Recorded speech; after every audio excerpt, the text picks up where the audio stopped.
Krásne februárové popoludnie. Našou kamerou po ulici Alkotmáň dostávame sa na miesto, čo vám chcem porozprávať. A už sme tu. Do útulného, malebného domčeku práve vchádza jeho majiteľka, teta Mariška Bargová so svojou dcérou. A už má na sebe oblečený prekrásny oroslánsky kroj a my vám pomocou nášho filmu ukážeme celý postup obliekania sa do tohoto odevu. Našim divákom na začiatok výkladu musím povedať, že do kroja sa žiadna žena, či už mladá alebo skúsenejšia, nevie sama obliecť. Navzájom si pomáhajú. Bielu, vyškrobenú čipkovanú blúzku so širokými rukávmi a spodnú sukňu už má mladá žena na sebe, keď jej ženy pomáhajú upevniť na druh naberanú sukňu. Dole v tanečnej sále vám odovzdali prekrásny darček. Sme tomu veľmi radi, že takto milo si vás uctili.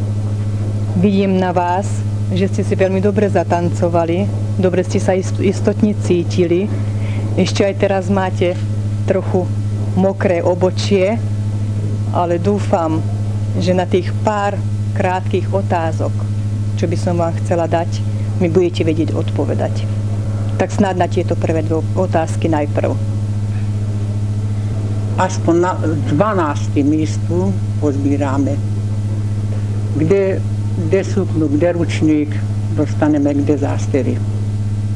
A títo naše pekné Viky už 25 rokov veľmi moc roboty žádajú títo šaty vypidlovať, vyprať, prichystať, aby sa tí naši mladí, ktorí ešte toto ľúba a k týmto pekným zvykom prichádzajú s týmto, aby sa vedeli dojsť a obliecť.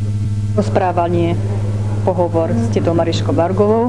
A teraz by som vám chcela poukázať na národnostný oblek na mladej žene. Najprv začneme teda od hlavy. Tak ja by som chcela najprv ukázať na tuti, to je tá maličká čiapočka na hlave mladej ženy. Tento čepiec si prvýkrát zobrala na seba mladucha pri sobáši. Vtedy mladucha na čepci mala aj takéto pekné stužky. Tieto stužky jej na tomto čepci ostali dovtedy, pokiaľ neostala tehotná, keď to tehotenstvo už bolo vidno na nej. Od tej doby stužky mladucha dala dole a nosieva už len čepiec na hlave. Tento čepiec nosievali všetky ženy od toho prvého pôrodu. Toľko to snáď o tom čepci, ktorý je naozaj prekrásny. Ja by som chcela trochu teraz postupne rozprávala o tomto malom čepčeku, ktorý tu vidíte na mladej žene.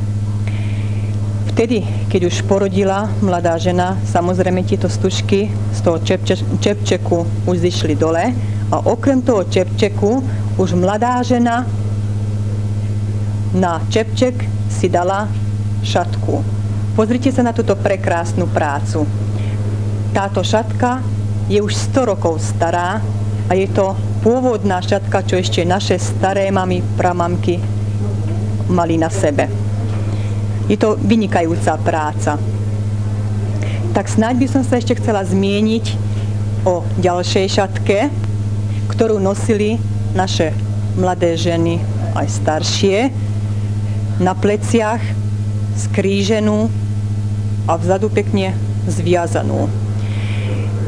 Najhlavnejšie na tejto 3 metre dlhej šatke sú snáď čipky. Práca s vyžehlením takejto šatky trvá viacej ako 2 hodiny. Čipky, keď sú ešte mokré a dobre vyškrobené silnou horúcou žehličkou, treba pekne vyžehliť. Ako som vám už spomínala, vyžehlenie takejto šatky trvajú 2 hodiny. Sú to 3 spodničky, krásne vyškrobené, biele ako sneh, a na vrchu prekrásna červená sukňa a k nej taká istá červená vesta. Snáď pár slov o mladom dievčati. Žena.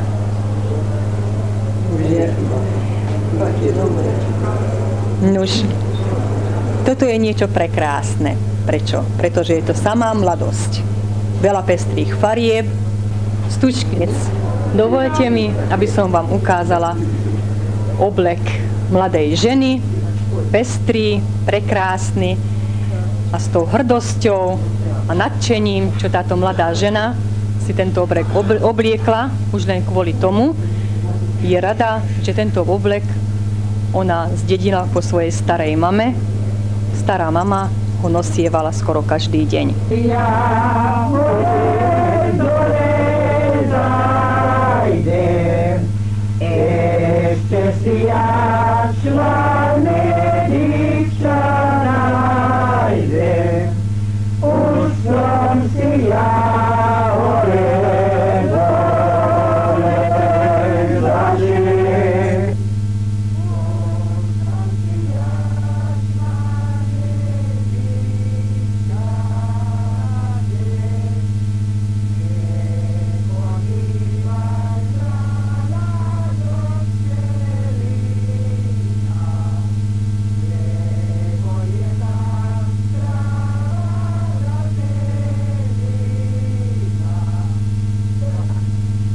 Čo sme mali doteraz možnosť vidieť našou kamerou, slúžilo na to, aby večer pri muzike všetko dobre skončilo a aby na náš slovenský bál mal každý dobrú spomienku.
Hudobným telesom Stardožbáni.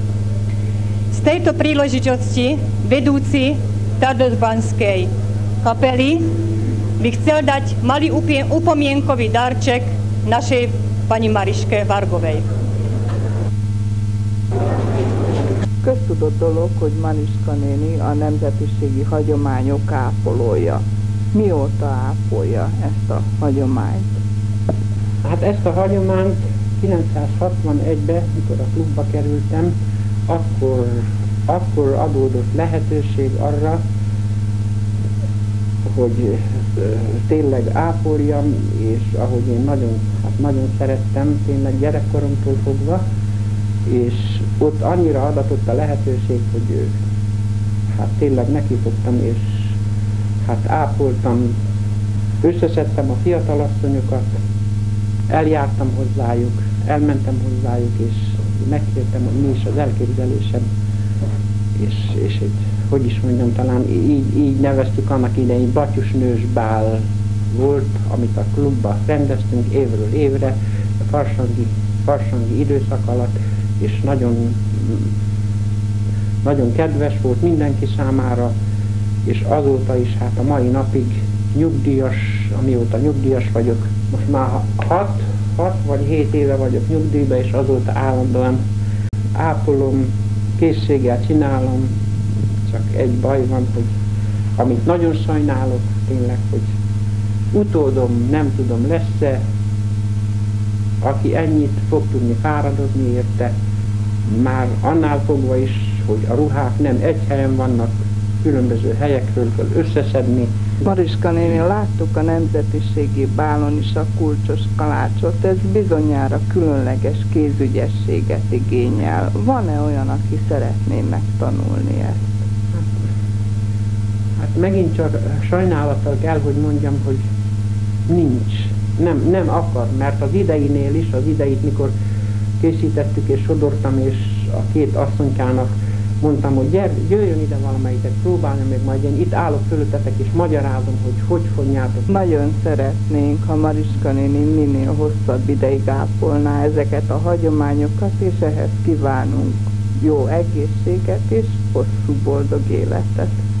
Nagyon szépen köszönöm a jó kívánságot, és csak ahogy az előbbi szavaimban, hogy ha egy kis erőm, még egy kis ambíció marad, hát talán a szeretete nem fog kihalni belőlem majd csak úgy egyszer. És úgy szokom a gyerekeimnek mondani, és ugye a közösségben a fiatalokat egyébként rendkívül szeretem a közösséget, a gyerekeket, a fiatalokat, hogy drága gyerekeim, egyszer, amikor én majd nem leszek, ahol szépen muzsikálnak és daloló embereket láttok, hogy mindig gondoljatok rám, és hogy majd a sors meddig engedi meg, nem tudom.